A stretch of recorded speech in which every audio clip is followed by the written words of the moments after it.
Hello friends, Gayatri క్రియేషన్కు స్వాగతం. గాయత్రి క్రియేషన్లో ఈరోజు మనం భారత చరిత్ర ఎపిసోడ్ 7వ భాగం గురించి చెప్పుకోబోతున్నాం. ఈ భాగంలో బానిస వంశం మొదలవుతుంది, బానిస వంశం అంతమవుతుంది. అంటే ఈ భాగం అంతా బానిస వంశం గురించి ఉంది. గోర్ మహమ్మద్కు వారసులు లేరు. అతని ప్రతినిధులు తమ తమ ప్రాంతాల మీద స్వతంత్రాధికారం ప్రకటించారు. తాజుద్దీన్ ఇల్ అనేవాడు గజ్నీలో ప్రభు అయినాడు. భారత ప్రారంభంలోని వైస్రాయిలు కుతుబుద్దీన్ ఐబక్ను సుల్తాన్ చేసి ప్రభువుగా గుర్తించారు. ఇలా గుర్తించిన వారిలో బెంగాల్ వైస్రాయి ఇకచుద్దీన్, ముల్తాన్ వైస్రాయి నాసురుద్దీన్ కలాబాచా ఉన్నారు. ఇందువల్ల తాజుద్దీన్కి కుతుబుద్దీన్పై అసూయ కలిగి పంజాబ్పై ఆధిపత్యం కోసం కుతుబుద్దీన్తో యుద్ధానికి తలపడ్డాడు. కుతుబుద్దీన్ అతన్ని ఓడించి గజ్నీ నుంచి తరిమివేసి 40 రోజుల పాటు ఆ నగరాన్ని ఆక్రమించాడు. అయితే అతను చేసిన అత్యాచారాలు సహించలేక గజ్నీ పౌరులు రహస్యంగా తాజుద్దీన్ను రప్పించారు. తలవని తలంపుగా తాజుద్దీన్ తిరిగి రావడంతో కుతుబుద్దీన్ పారిపోయి రావాల్సి వచ్చింది. ఈ విధంగా జరిగిన పక్షంలో అతని హయాంలోనే ఇండియా ఆఫ్ఘనిస్తాన్ రాజకీయంగా ఏకమై ఉండేది. 1210 నవంబర్లో కుతుబుద్దీన్ పోలో ఆడుతూ గుర్రంపై నుంచి పడిన ఫలితంగా లాహోర్లో మరణించాడు. అతను పరిపాలించింది గట్టిగా 4 ఏళ్లు మాత్రమే. అతని దాతృత్వం జగద్విఖ్యాతమైంది. లక్షదాత అని అతనికి బిరుదుండేది. అతని పరిపాలనలో న్యాయము, శాంతి, భద్రతలు చక్కగా ఉండేవి. కుతుబుద్దీన్ చావగా దేశం అయిపోకుండా లాహోర్లోని అమీర్లు, మాలిక్లు, రామ్ బక్షా అనేవాళ్లు సుల్తాన్గా ఎన్నుకొని ఆరాం షా అనే పేరు పెట్టారు. అయితే ఈ ఆరాం షా బొత్తిగా అసమర్థుడు కావటం చేత ఢిల్లీలోని పెద్దలు అతన్ని తొలగించి మాలిక్ శంషుద్దీన్ను ఇల్ముషా రాజుగా చేశారు.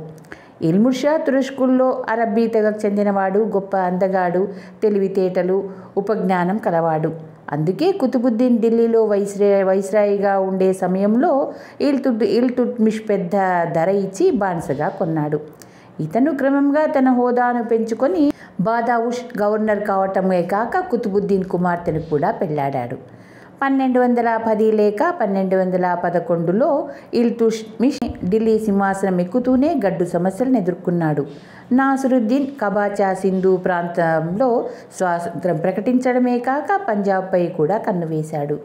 గజ్నీలో ఉన్న తాజుద్దీన్ గోర్ మహమ్మద్ గెలిచిన ప్రాంతమంతా తనది చేసుకోవాలనే ఆశతో ఉన్న ఇకాయుద్దీన్ అనంతరం 1206లో బెంగాల్ గవర్నర్గా నియమించబడిన అలీ మార్జిన్ అనే ఖిల్జీ వంశస్థుడు సుల్తాన్ అలావుద్దీన్ అనే పేరు పెట్టుకొని స్వాతంత్రం ప్రకటించాడు. గాల్వియర్, రణతంబోర్, ఆరాం షా హయాంలో తిరిగి హిందూ రాజుల ఆధీనమైనాయి. మిగతా హిందూ రాజులు రాజ్యాకాంక్షతో తహతలాడుతున్నారు. ఇవన్నీ ఇలా ఉండగా ఢిల్లీలోనే కొందరు అమీర్లకు ఇల్తుట్మిష్ పరిపాలన సరిపడలేదు. ఇల్తుట్మిష్ ఈ అవాంతరాలన్నింటినీ క్రమంగా అధిగమించుకుంటూ వచ్చాడు. ఢిల్లీ సమీపంలోని జూద్ మైదానంలో తిరుగుబాటు చేసిన అమీర్లను ఓడించాడు. 1216 జనవరిలో తాజుద్దీన్, 1217లో నాసురుద్దీన్ను ఓడించాడు. అయితే నాసురుద్దీన్ 1228 ఫిబ్రవరి దాకా పూర్తిగా పతనం కాలేదు.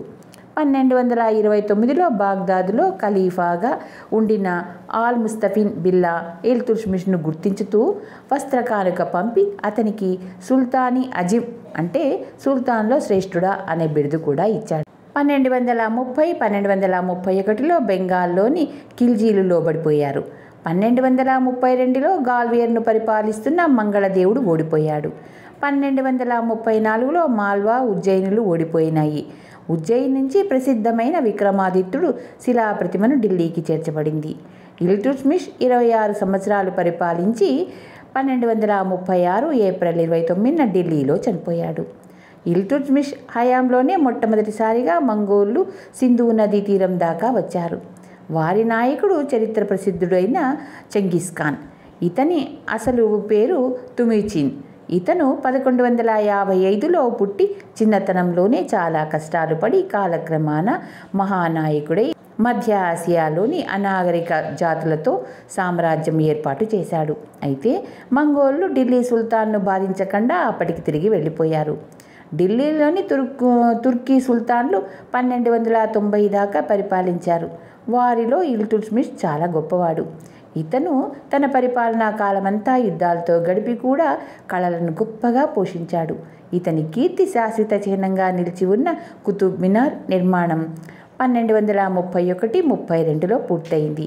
ఈ స్తంభానికి కుతుబుద్దీన్ ఐబక్ పేరు పెట్టారన్నది ఒక అపోహ మాత్రమే. బాగ్దాద్ ప్రాంతం నుంచి వచ్చిన కుతుబుద్దీన్ అనే ప్రముఖుడు ఢిల్లీలో నివాసం ఏర్పరచుకున్నాడు. ఈయన గౌరవార్థం ఇల్తుత్మిష్ కుతుబ్ మినార్ నిర్మించి సుల్తాన్ కుతుబుద్దీన్, సుల్తాన్ ముయాజుద్దీన్ అనే పేర్లను దానిపై రాయించాడు. ఇల్తుత్మిష్ పెద్ద కొడుకు నాసురుద్దీన్ అనేవాడు 1229లో చనిపోయాడు. అప్పటికి ఇంకా ఇల్తుత్మిష్ బతికే ఉన్నాడు. నాసురుద్దీన్ బెంగాల్లో రాజప్రతినిధిగా ఉంటున్నాడు. ఆయన కొడుకులలో మరెవరూ రాజారులు కారు. అందుచేత ఇల్తుత్మిష్ తన కుమార్తె అయిన రజియాను తన వారసురాలిగా చేసి మరణించాడు. కానీ సుల్తాన్ గారి కొలువులో ఉండే సామంతులకు ఆడదాని ముందు తలవంచటం అవమానమనిపించింది. వారు సుల్తాన్ గారి కోరికను తోసిపుచ్చి ఆయన రెండో కుమారుడు రుకుద్దీన్ ఫియాజ్ అనేవాడిని సింహాసనం ఎక్కించారు. కుతుబుద్దీన్ వట్టి అప్రయోజకుడు, నీచ భోగాలయందు బానిసయ్యాడు. వాడి పరిపాలన గాలికి వదిలేసి ఖజానా ఖాళీ చేశాడు. తన కొడుకు అప్రయోజకతాన్ని ఆసరాగా చేసుకుని వాడి తల్లి పోచిద్దీన్ అధికారం హస్తగతం చేసుకుంది. ఆమె మొదట్లో దాసీది. తన తల్లి కొడుకు ఏలుబడిలో రాజ్యం అల్లకల్లోలమైంది. రాష్ట్రంలో కేంద్ర ప్రభుత్వం పైన తృణీకారం ప్రబలింది. చివరకు ఢిల్లీలోని పెద్దలు సుల్తాన్ను, అతని తల్లిని పట్టుకుని ఖైదీలో ఉంచారు.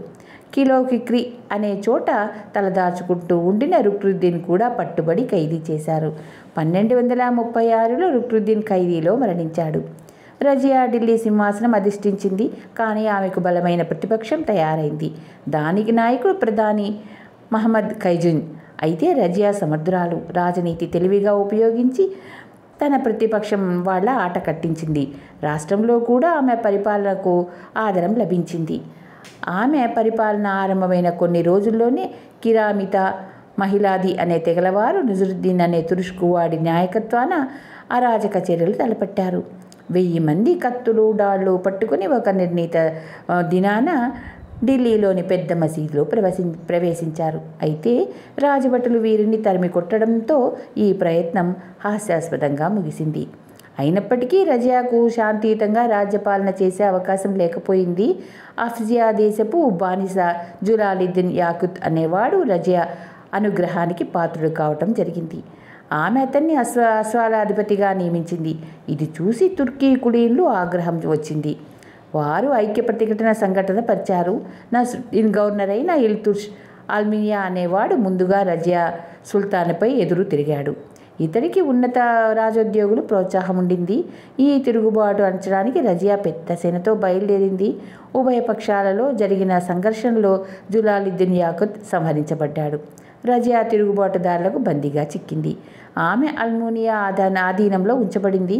ఆమె సోదరుడు ముజిద్దీన్ అబ్రహాం ఢిల్లీ సుల్తాన్ అయ్యాడు.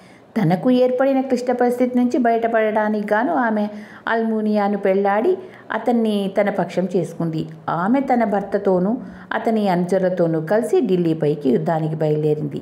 అయితే ఆమె ఖైదల్ సమీపానికి వచ్చేసరికి అల్మునియా పక్షం వారు నమ్మక ద్రోహం చేసి తప్పుకున్నారు. 1240 అక్టోబర్ 13న ముజురుద్దీన్ అబ్రహాం రజియాను ఓడించాడు.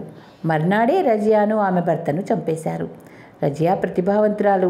తండ్రి జీవించి ఉండగానే ఆమె రాజకీయ దక్షత సంపాదించింది. సింహాసనానికి వచ్చాక ఆమె సామరస్యం మరింత గొప్పదైంది. శత్రువులపై యుద్ధానికి వెళ్ళేటప్పుడు ఆమె తాను ముందుండి సేనలు నడిపేది. స్త్రీల బట్టలను విసర్జించి పురుషుడు ధరించే తలపాగా పెట్టుకుని బహిరంగంగా దర్బారులు జరిపి తన పరిపాలన దక్షతను చాటించింది. తుర్కీ సామంతులు ఒక స్త్రీకి లొంగి ఉండటం అవమానంగా భావించి ఆమెను అక్రమంగా తుదముట్టించారు. రజియా అనంతరం ఢిల్లీ నుంచి పరిపాలించిన ముజాయిద్దీన్ అబ్రహాం, ఇలావుద్దీన్ ముసిద్దులు అసమర్థులు. వారి పరిపాలన సాగిన 6 ఏళ్ల కాలంలోనే దేశంలో శాంతి కానీ సౌఖ్యం కానీ లేదు. దేశ దౌర్భాగ్యానికి తగ్గట్టుగానే విదేశీయ దాడులు ఆరంభమైనాయి. 1241లో మంగోలులు పంజాబులో జొరబడి లాహోర్ నగరాన్ని కొల్లగొట్టారు. 1245కు వారు ఉచ్ఫర్కు వచ్చి వారిని తరమగొట్టడంలో చాలా నష్టం జరిగింది. మనూద్ షా పరిపాలనలో అశాంతి తారాస్థాయిని అందుకుంది. 1246 జూన్ 10న ఢిల్లీలోని అమీర్లు మాలిక్లు కలిసి ఇల్తుట్మిష్ చిన్న కొడుకు నాసిరుద్దీన్ మహమ్మద్ అనేవాణ్ణి సింహాసనం ఎక్కించారు. నాసిరుద్దీన్ మరీ సౌమ్యుడు. రాజకీయ క్లిష్టత పరిస్థితిని ఎదుర్కొనే దక్షత అతనికి లేదు. ఆ పని సాధించినవాడు అతని మంత్రి అయిన ఫిరోజుద్దీన్ బల్బన్. అతనే రాజ్యంలోని అంత కలహాలను పైనుంచి మంగోల దండయాత్రను అరికట్టాడు. 1266 ఫిబ్రవరి 18న నాసిరుద్దీన్ మరణంతో ఇల్తుట్మిష్ వంశం అంతరించింది.